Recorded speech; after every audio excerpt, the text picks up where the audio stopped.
Welcome to Behind the Screens, Conversations with Background Screening Pros. I'm Les Rosen, your host, and I'm excited to have you here. On this podcast, we chat with the people who know the background screening world inside and out. Executives, industry experts, legal pros, and more. We dive into their personal stories and insights to give you a real look at what's happening behind the scenes. Whether you work in the screening industry or are just curious, Behind the Screens bring you the real, unfiltered conversations from the people who make it all happen. Stick around for stories you won't hear anywhere else.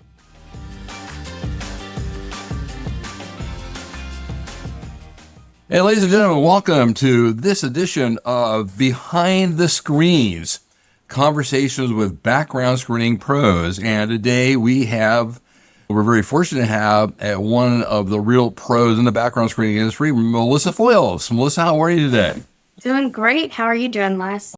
At the time of recording this, you not only were in Boston for PBSA, then Las Vegas for HR Tech, then you went home to Atlanta just in time to see the hurricanes, so you must like hurricanes. And despite all that, you're with us today, so we're very thankful to have you. So Yes. welcome to the show. Thank you for having me. My pleasure. And so let's start off by asking you to tell us about your current role, what it is you're doing now, and what you find most interesting about your current positions. So I actually am the president of my own consulting company. It's LM Consulting, which for people that ask, LM stands for I Love You Most. And there's a whole story behind that. We can talk about that another time. But I actually now am doing accreditation work and compliance work with background screening companies, really focusing mainly on small to mid-sized companies and just helping to kind of level up and make sure that they're working in a compliant manner to deliver the best background checks. So is it more compliance or production, or what's your emphasis, a little of everything? Compliance. I don't do fulfillment. I come in to Okay. just kind of help with policies, procedures, to give any kind of advice also for vendor referrals, platform referrals, things like that, just to kind of give some insight. And sometimes, there's better insight than others, but just to kind of give some ideas of some things that might help to make the team work better. And you got my curiosity, so what does the L stand for? All right. What's the short version? The I Love You Most. So it's an honor for my mother, who passed away a couple of years ago. We sorry. would always tell each other every day, I love you most. And because I love this Oh. industry, I thought it was a really good way to kind of share that along.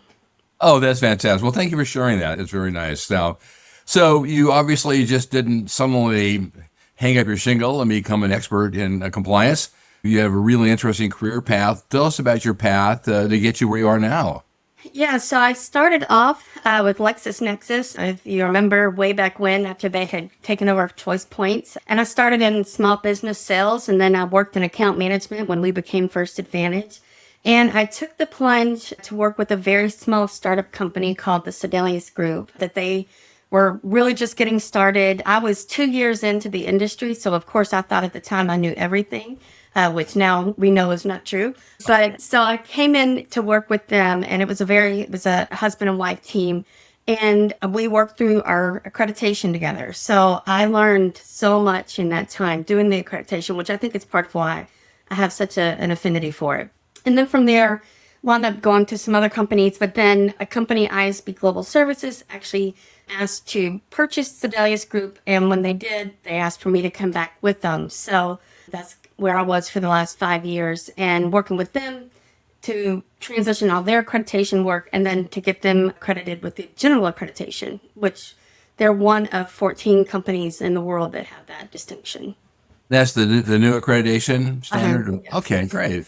Yeah, I know what you mean when you think you know everything. I was at a point where I mistakenly thought I knew a lot, and then you show up to work, and it practically, without fail, every day, something would come up where you go, okay, I'm stumped. What do I do Right. now? And Yeah. it's just, you just never, there's never a completion point. It's like painting the Golden Gate Bridge. You're done, you have to start over again. So what is you like most about the screening industry? I mean, you've obviously been in it for a long time and working with a lot of people. What attracts you to? What do you find interesting about it? I love the fact that we actually are impacting people's lives on a daily basis. I know a lot of times the more we get into business, we start looking at transactions and costs and profit margins. But we really literally help people to get to their jobs. We help Right. people to get into homes. And to me, that's extremely important. I take that very seriously. Yeah. I like to say that we're not the job police. We just help employers and employees match. And so it was critical. So one of the many interesting things about you is that you're currently a board member of PBSA, the Professional Background Screening Association, formerly NAPBS, and another mouthful. Tell us about what role PBS has played in your career. Honestly, Les, is I think the reason why I'm still in the industry. When I was at the Sedelius Group and went to my first NAPBS conference, I remember my hands cramping up because of all the notes I was taking. But honestly, just how this this industry, we're competitors, right? But everybody's so helpful and lifts each other up and supports one another. And I think for me, being with PBSA and doing the volunteer work that I've done there along the years and just getting to meet just incredible people in this industry, it's been just a huge help for me. I can't speak highly enough of what PBSA does to help to teach those who are new in the industry, who've been in the industry, to also get to just know each other. I mean, just friendships like ours here, but just to be able to get to know each other and learn from each other. I think it's been a wonderful association for that. Which was your first conference? The first conference was 2014 so this 10 years in the making. Oh, that's fantastic. So, and you've been to all of them in the last 10 years then? Or All but one or two. Yeah. Okay, yeah. But I've been heavily invested in PBSA, starting with when we used to have subcommittees and started the litigation avoidance committee, going through all of the all the FCRA litigation that was going on PACER, which now I think it's almost impossible to do that research on a monthly basis the way we did then. But yeah, that's where it started. And then just got into industry practices, been involved with government relations, the leadership development committee, and now on the board. So your first subcommittee was, again, what, government relations, you said? Or No, litigation avoidance. Boys, okay. Well, and back then, I mean, not that long ago, but back then it was hard to, now Todd Higbee, an attorney in Alabama, at the conferences tracks all the litigation. But back then, boy, you go on PACER and you put in FCRA, you would end up with the Florida Civil Rights Act half the time, or Credit Bureau. So, I mean, that was not an easy task to comb through that and figure out who is being sued and for what. And so that's fantastic. So and then you went from there to where again? From industry practices. So I co-chaired, with industry practices. But like I said, I have not been on one committee yet that was not extremely informative and taught me something every time I went to a meeting. So it's been a great journey. So you were on the classic ladder. You started off as a subcommittee, and then you went to a bigger committee, and then the leadership committee, and then now you have a term on the board. See when does your term start? When do you have 2 years or 3 years left? Or so it started at September. This last conference was announced, so it goes through 2027. Well, congratulations, I think. That turns out to be a lot of work. Right. Well, let's move away now from background screening a little bit, and let's talk about a little bit more about Melissa. And outside of background screening, we like to ask people about any hobbies or special interests outside of work, what you do for fun, that sort of thing, outside of the FCRA, et cetera, et cetera. Yeah, so love to go to concerts. In fact, I'm taking my daughter tomorrow. I don't know if you ever heard of Cake. They are old 90s grunge band, but excited that I'm going to get to go see them live in concert. But also really love to travel and get out as much as possible. Weekend trips just to get away for a few days. So that's usually what you can find me doing, is trying to just get away for a few days. Okay, good. Well, so you're going to a concert with your daughter. That'd be fun. Do you guys dress up or? Yeah, no, but we haven't been. Well, no, actually, that's not true. Before we went to the PBSA conference, we went to a Smashing Pumpkins conference. So I love music all across the board. So anytime I can get any new music or get to go see anything live, that's always exciting. But Smashing Pumpkins, I haven't heard of them or from them in a long time. So yeah, so they're still around, huh? Yeah, yeah. They were actually opening for Green Day for that conference or for that concert, which was kind of funny. But I would have thought Smashing Pumpkins would have been the headliner. But it was a great night. It was a great night. So your daughter, it must be a little bit older to see these rock bands or so forth. Yeah. Yeah. No, she's 21, so we hang out with each other sometimes. Yeah. Oh, that's fantastic. Okay. And my next question is typically, I think you've answered at least part of that. Tell us something interesting about yourself, not related to screening. And going to Smashing Pumpkin concerts is pretty cool. But what do you want to share about yourself that, because we all have conference friends. We all kind of know each other in that context. We know a few things, but what's something that the people who know you may oh, Melissa does that? All right. Oh gosh, I don't know. I'm kind of boring. But I do like to, Okay. like I said, I like to go to concerts and do love to travel. Just came back from a cruise and really trying to get back to Puerto Rico as soon as possible because it was amazing. Love to try new cultures and especially, I guess, so something odd about Melissa that you might not know. I love to try soups that are specific to each region. So like we just went to the Dominican Republic and had a sancocho soup. I don't know if you've ever had it. It's No. amazing. So I love to come home and recreate the soups. I could eat soup every single day. So I've not heard of that. That's fantastic. All right. Where was the cruise, by the way? so we were in the Eastern Caribbean. So well, Puerto Rico. When we went there, we had mofongo, which is the plantain based. Um, yeah. So any good food, I love to have good food anywhere around the world. So. But yeah, we went to a few different islands in the Eastern Caribbean, so it was a nice trip. Oh, that's nice. So it's one of those great cruises where it's a new island every day. You can Yeah, go to yeah, the beach. You can do whatever, on each island. There's always something to do. Yeah. and Yeah. eat I great Chris food. in my youth, I crisscrossed the Caribbean scuba diving, and I've been to most of those islands, but Oh wow! that was some time ago. And I saw more underwater than above water, but that's fun. Do you do a lot of cruising, or where else have you gone? No, that was actually my first cruise. So Oh, fantastic! now we've got Congratulations. bitten by the bug, so we're gonna have to try it again. So Where's your next cruise? What's your hope and for your next place to go? yeah, so my next door neighbor is a cruise queen, and so she's trying to get me Oh, to go on a cruise with her to Alaska, which I think would be really fun to go see Alaska. So that's hopefully that will be the next one. oh, well, highly recommended that. That'd be fantastic, boy. That'd be a lot of fun. We kind of shift back to a little bit about background screening. I like to ask people who have some experience and perspective and have seen how things have changed over the years. What do you think, or what do you see? It's just sort of off the top of your head, the top issues that you see challenging the screening industry or needs to be addressed in the future. Like, what are you kind of running into that you feel like you're hitting your head against the wall, or you're wondering what will happen?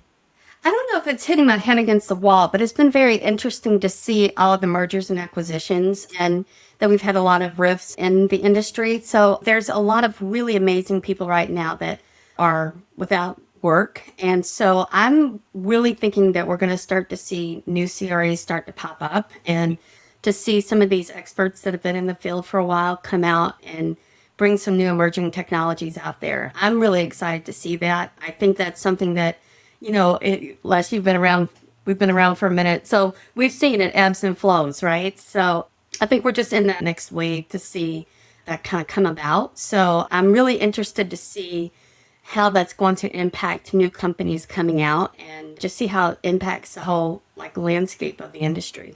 Well, I see a lot of firms offering, new and innovative and interesting ways to manipulate or bring data or normalize data or find the data or get the data instantly. And then I look at that and I say, well, I hope they understand the nature of the screening industry is that the key term is individualized assessment. So you have people come in who are tech folks. And then my question is, well, do they appreciate that? Yeah, that's good. But on the other hand, we're talking about people here who need jobs, and Mhm. everyone's entitled to be judged individually. So, riffing off from what you said, I mean, I would think that your compliance expertise could help some of those folks figure out, gee, we just can't apply mass data or machine learning, a lot of AI, for the routine stuff. But at the end of the day, decision making is individualized. So I think that'll be interesting to see. I agree with that. And I would say that's been one of the really interesting things that I've seen with my clients coming in is that they are still very concerned about the human element and making sure that there is somebody literally touching the work that's going out, which, sometimes we start to forget that when we do hear about AI and things like that. And wonder if we're going to become completely robotic. But I think the companies out there, especially those who are compliance minded, and I think that they're still making sure to have that human element. Yeah. Yeah, as long as we all keep in mind the key word, the individualized assessment. That's all the fair chance laws and fair hiring laws and ESC. And we touched on it, but how do you think these new technologies will impact background screening professionals? I don't know. And I love to read about it and check it out. I do have my chat GPT that we like to hang out with each other. I named her Lola, and she actually is like my $20 a month employee. But as far as how it's really going to impact the whole background screening industry, I don't know. I know that we're emerging new technologies and new ideas every day. I don't know that we're ever going to be completely automated, though. I don't see how it could ever be completely automated, but I've learned a lot along the way. And so, like I said, a little bit ago, as soon as I think I know everything, I don't know anything. So, All right. I can't stress how true that is. You think you have it all figured out, and then a new one pops up, and oh my God, I never even knew this scenario could exist. And then you think, well, yeah, and it's like a Pandora's box of problems. One of the things you mentioned, and we have a couple extra minutes here, we can talk about this. You talked about going through accreditation twice, which is, remarkable. Of all of those who've gone through accreditation, and that's a remarkable process. Tell us what you see as the benefits of that in terms of the firms you were with, or the people that were involved, or the process of doing it. So I think that on one level, for myself personally, it helped me to really learn the industry inside and out. For an organization, it helps to make sure that all of your employees learn the industry inside and out, because they will audit, one or two people on the team, and you've got to make sure everybody's trained and knows what's going on, because they will always pick the one person that doesn't have all the answers. But it is really a matter of being very intentional about understanding the business. And I think that for me, it's been just an incredible part of my journey with background screening. And then you did it the first time with one firm, then you redid it, and then there's changes, each version of accreditation. Not huge, but there's at the margins, there's new things to add. Some of the older things might be clarified. So that must be interesting as well to kind of compare when the changes are made, because it's a process. It's always being done. So how are you able to navigate that? So I think that the general accreditation, because it is, to its points, it's a general accreditation. I think that it was very close in line with what the U.S. accreditation is. And I can't speak for PBSA, but I could see further down the line having certifications for different regions or something to that end. It is so specific depending on what part of the world you're in. So I think that the general accreditation was interesting because it opened me up, because my company was Canadian based. So I had to really dig deep into the Canadian side of the law. So I think that we're just going to continue to get better and more focused with the accreditations to be really specific to the regions that they're in. And that's a great point, because you brought up the international, because you have a lot of international expertise as well.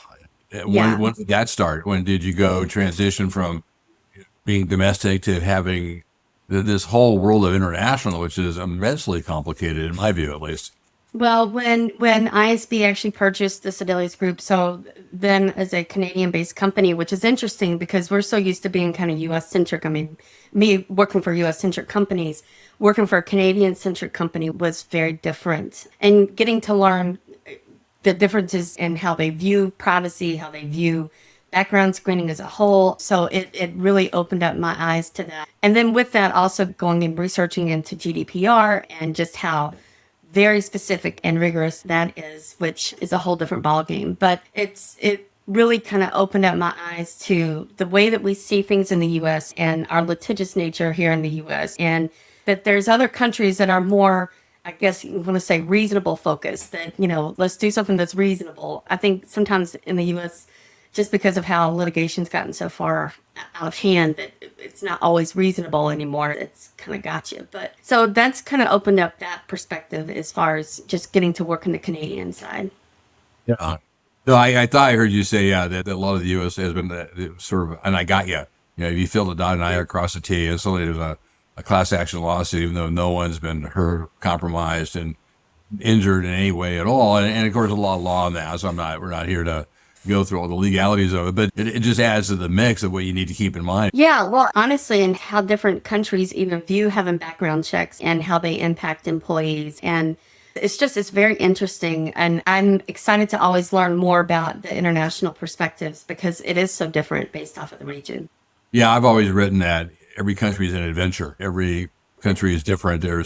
You think you know it's the U.S., and that's fine, but you go to other countries all over the world, and every single country, it's like learning something brand new from the beginning. So, Yeah. If you like intellectual challenges, actually, it is a really interesting industry for that. Nothing ever stays the same for a minute. Very true. Very true. So, Melissa, you have a perspective with everything you've told us in terms of your path and your journey. Hopefully, that we'll have people listening on these podcasts who are either thinking of getting into the industry, or they're kind of newish, or they have a little bit of time in, but they are still trying to figure out their career path. What's your thoughts or advice for people that are at the sort of more at the beginning of their career in terms of how they should go about it, the advantages of staying in the screening industry or not? What's your thoughts on that? So you probably already know I'm going to say get involved with PBSA, but to do that, and I share with junior employees that I've worked with along the way to say, you don't have to lead when you come into committees. You don't have to speak up. You don't have to say anything. You can just sit and listen. And I think that if you really want to learn about the industry and learn the nuances and not just what your particular company may be doing, but also to understand the full landscape of the industry, I do fully say to get involved with PBSA, to attend the meetings, just, call in once a month just to listen to what's going on so that you can kind of understand what's going on. But also to know we can talk to each other. And I said it earlier, but that this is such a collaborative industry and there's so much knowledge that people want to transfer with each other and to help each other out. I found that from the beginning of really getting involved with PBSA and getting to come to these conferences, being able to be part of that. I would definitely encourage newer employees to get involved with that. Yeah.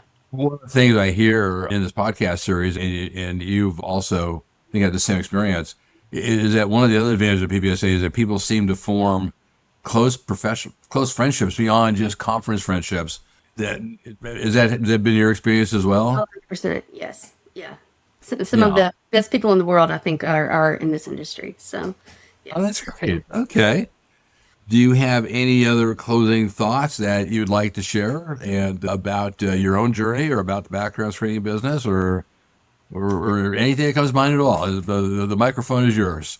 Well, this has been a great conversation, Les, and I know that you are one of the founding members in the NAPBS when it started, what was that, back in the early 2000s? Yeah, so I was actually chairperson of the startup committee. Yeah. And then the first co-chair. So yeah, back in the days when there wasn't members, there wasn't a structure, we had $14,000 and I said, well, let's launch, see what happens. All right. What could possibly go wrong? All right. So it's been a long adventure. Yeah. I just want to take a moment to thank you for doing that and for helping to create this great association that we have today. I think that we all benefit from it. I think we get better every year, and don't really have any really words of wisdom aside from that, but just to say thank you to you. Well, no, thank you. And thank you to you and all the people that have made the industry so interesting as well. And well, thank you, ladies and gentlemen. You have had the opportunity to visit with our good friend, an industry expert and a true background screening pro, Melissa Foyles. On the website will be her LinkedIn profile address if you'd like to get in touch with her for any reason whatsoever. Questions about compliance or her favorite soup. I'm sure she'll be equally enthusiastic about either one. So, all right. And with that, Melissa, let me say thank you very much. We really appreciate your time here. Thank you. All right. Bye-bye.